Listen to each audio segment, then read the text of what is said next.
Good morning.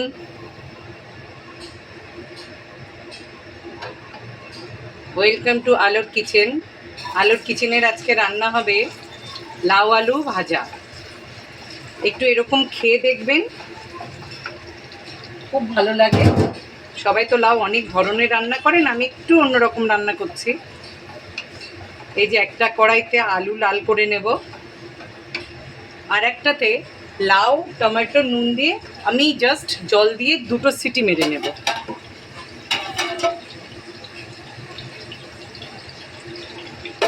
ঝটপট রান্নাটাও হয়ে যাবে, খেতেও খুব ভালো হবে। আলুটা লাল করে তুলে নিয়েছি, এর মধ্যে দিয়ে দেবো 2টো শুকনো লঙ্কা, আর এই পেঁয়াজগুলো লাল করব।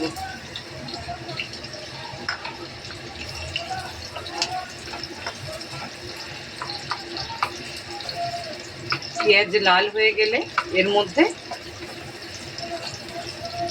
2টো সিটি মারা লাউটা ঢেলে দেব।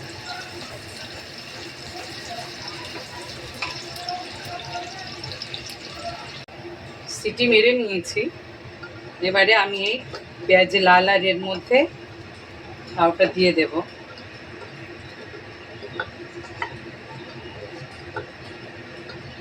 আমি দেখাতে চাই অনেক কম মশলাতে আমি কিভাবে রান্নাটা করি। এর মধ্যে দেব আলুটা, দিয়ে দেব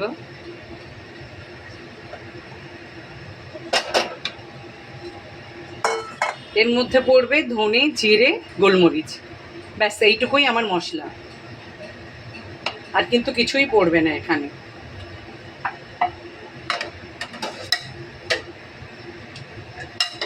আর কটা কাঁচা লঙ্কা আর ধনে পাতা, এগুলো দেব।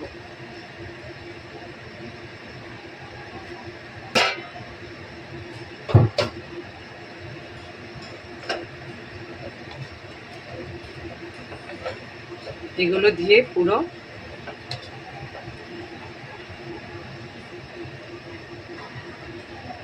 একটা কথা বন্ধু, দেখবেন আমার যে কটা রান্না আমি কিন্তু একদম হাতের কাছে যে মশলাগুলো পাওয়া যায় আমি সেগুলো দিয়েই করি। আর দামি মশলা বলতে আমার শুধু কাজু আর পোস্তদানা, এছাড়া কিন্তু সবটাই আমার হাতের কাছে যে মশলা ডেলি ইউজের, আমি সেগুলো দিয়েই রান্না কিন্তু কভার করি। এক্সট্রা আমি বেশি কিছু করি না, কারণ এক্সট্রা বেশি কিছু দিয়ে করতে গেলে তাহলে আমি যে রান্নাগুলো করি সেগুলো লোকে ভাববে অনেক দামি, ঠিক আছে খাবো না। কিন্তু আমি দেখাতে চাইছি যে এই কম মশলা হাতের কাছের মশলাগুলো দিয়ে অনেক কিছুই রান্না করা যায়। সে বিরিয়ানি বলুন, রেজালা বলুন, পাহাড়ি বলুন, যাই বলুন।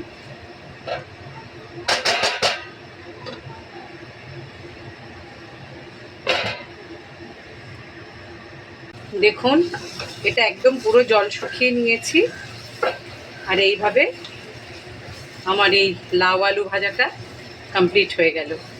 কুকারে না দিলে লাউগুলো মানে তাকিয়ে থাকার মতন হবে, যার জন্য কুকারে দিলে দেখুন সুন্দর একটা চলে এসছে। এইভাবে খেয়ে দেখবেন, অনেক ভালো লাগে।